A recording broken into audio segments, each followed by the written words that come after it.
Welcome to the deep dive. Today we're kicking off a really special conversation. This is part of the Journey series by ACE.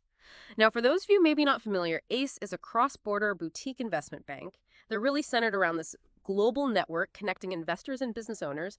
Think connecting capital to opportunity globally. Our focus today, it's a huge one, family business succession. The material we're drawing from ACE's Navigator Guide puts it perfectly. Withstanding time is one of the greatest challenges on the journey of family businesses. It really is a challenge, isn't it?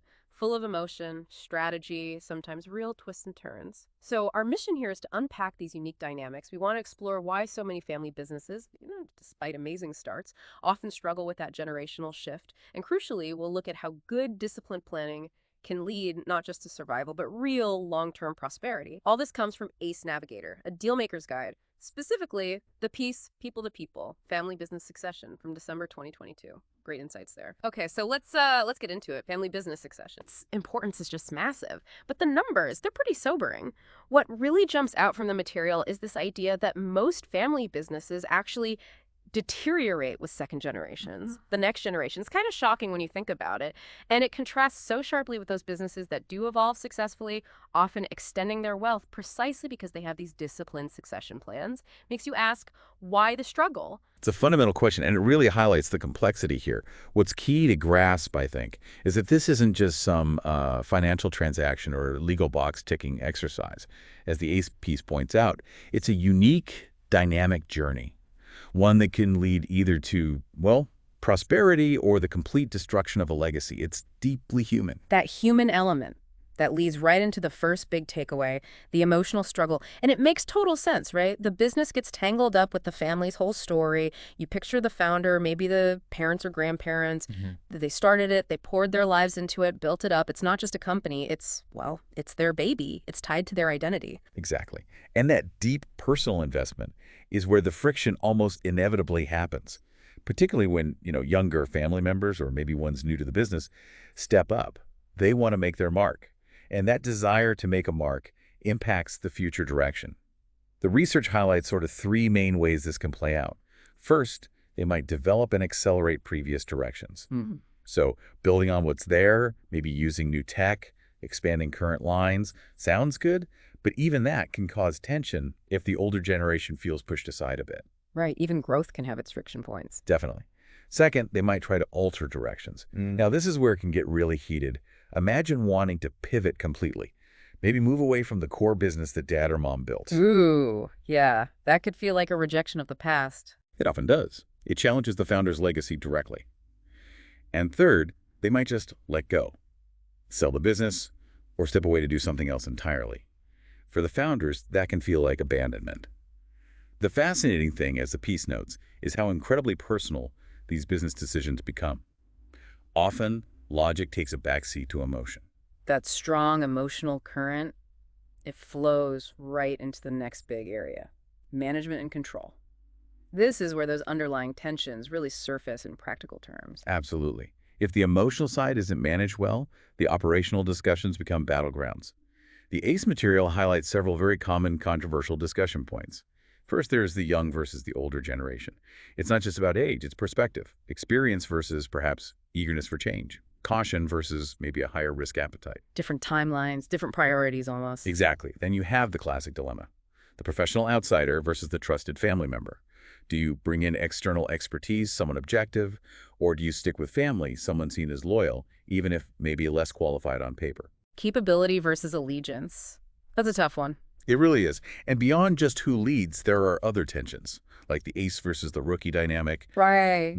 the skill gap, or the tension between a long-term evolution family focus versus a shorter-term employee life cycle. Right. A family might think in terms of generations, while an employee, even a key one, thinks more about the next few years, maybe their own career path. Precisely.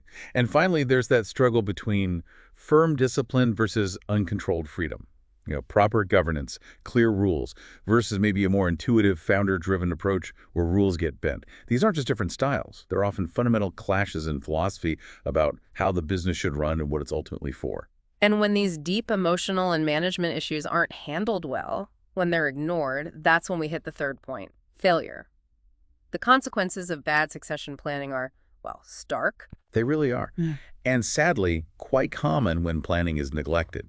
The analysis lists things like poor business performance, declining sales, losing ground. This often leads directly to depletion of financial resources. Burning through cash instead of making it? Right. Then there's the destruction of share value. Yeah. The family's wealth, built over maybe generations, just evaporates.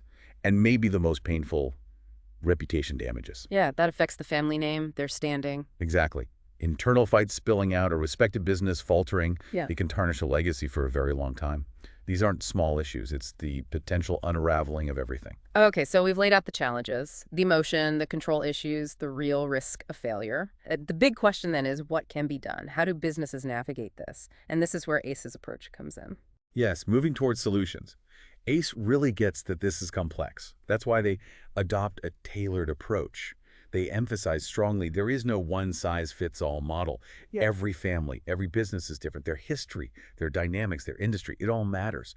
A tailored approach means really listening, understanding that specific situation, and then crafting solutions. Not just applying a generic template. Not at all. It might involve governance changes, better communication, financial planning aligned with family goals, and critically, developing that next generation of leaders.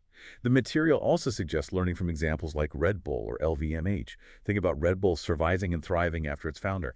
That suggests a robust structure. And LVMH managing all these different luxury brands, many originally family businesses. Right, shows sophisticated management, strategic vision, integrating legacies while evolving. These examples highlight clarity, adaptability, and building something bigger than one person. Professionalizing, but keeping the spirit. A delicate balance, for sure. And it's worth mentioning the author behind these insights, Amr Zain. He co-founded ACE back in 2017 with Gehad Ali. Their vision was this people-to-people approach, really connecting investors and business owners on a human level. Amr has deep experience advising businesses across the UAE, Saudi Arabia, Egypt since 2006. Lots of firsthand knowledge there. So, wrapping up, why should you, listening, care about all this? Maybe you're in a family business right now. Maybe you advise them. Maybe you invest. Or maybe you're just fascinated by how businesses and wealth and legacies are built and sustained. The lessons here about leadership, change, transition, they apply way beyond just family firms. Absolutely. And maybe a final thought to leave you with. Beyond the assets and the profits, what's the real legacy a family business wants to pass on, that intangible thing? And how does that vision shape these incredibly tough succession choices? Something to ponder. Definitely something to think about. Remember, this deep dive is part of the Journey collection by ACE. You can explore the whole collection on their website, aceconsulting-corp.com/journey. And you can connect directly with ACE or Amr Zain for a chat. Just check out the Connect with ACE page or email Amr Zain at aceconsulting-corp.com. He's also on LinkedIn. They really are about connecting capital to opportunity and, importantly, connecting #people to people. Thanks for joining us for this deep dive.